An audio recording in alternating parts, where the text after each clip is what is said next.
Bisnis boga memiliki limbah sisa makanan yang dapat menjadi masalah lanjutan. Untuk itu, pengelolaan bisnis boga harus memperhatikan konsep dan operasional agar tidak menghasilkan limbah sisa makanan yang berlebihan. Hal ini menjadi perhatian diaspora Indonesia di Virginia, Amerika yang membuka jasa boga dengan konsep zero waste.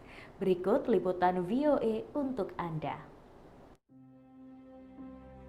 Untuk menjaga quality hidup di masa depan ya, untuk saya sendiri saya lebih suka tuh untuk membantu give back to society, jadi practice full sustainability dan juga menjaga makanan gitu loh, jangan terlalu banyak yang dibuang. Eni Cahya, diaspora Indonesia pemilik restoran Capital Musubi yang menjual makanan khas Hawaii di Chantilly, Virginia, berusaha menjalankan konsep sustainability atau berkelanjutan pada bisnis yang dijalankannya. Semua packaging kita itu bisa didaur ulang.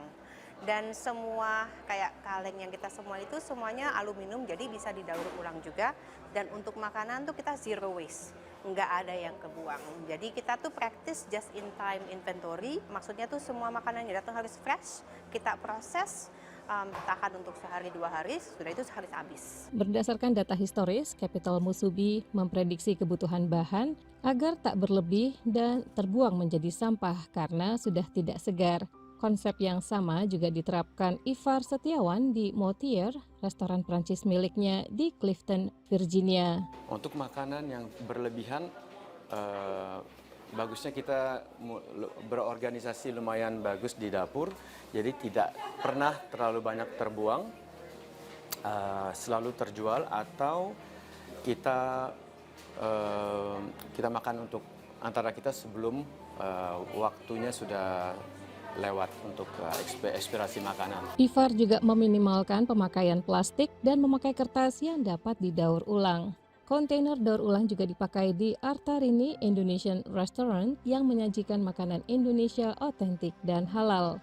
Artarini, pemilik restoran yang berlokasi di Kensington, Maryland, juga menyediakan tempat sampah berbeda untuk sampah daur ulang dan sampah dapur, serta wadah penampung minyak kotor. Jadi kita tinggal buang di box-box itu aja gitu.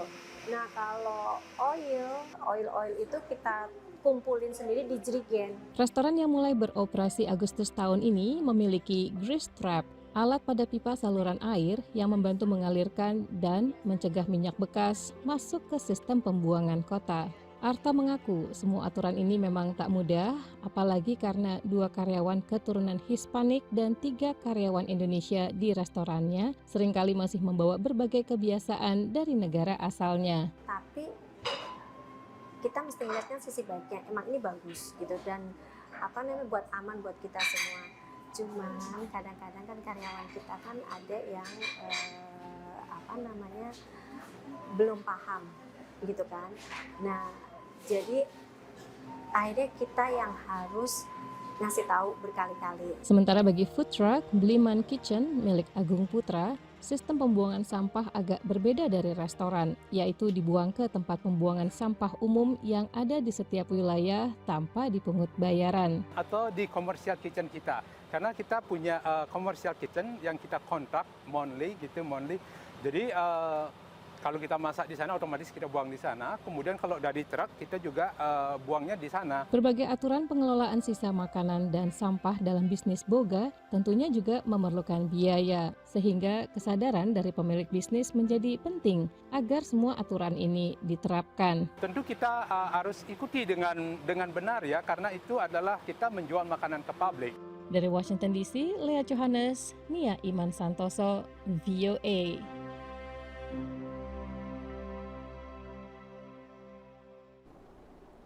Ya pemirsa, informasi tadi sekaligus menutup perjumpaan kita hari ini.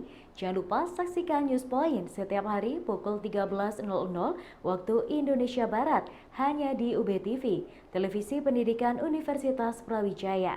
Saya Khairunisa dan seluruh kru yang bertugas pamit undur diri. Terima kasih dan selamat beraktivitas.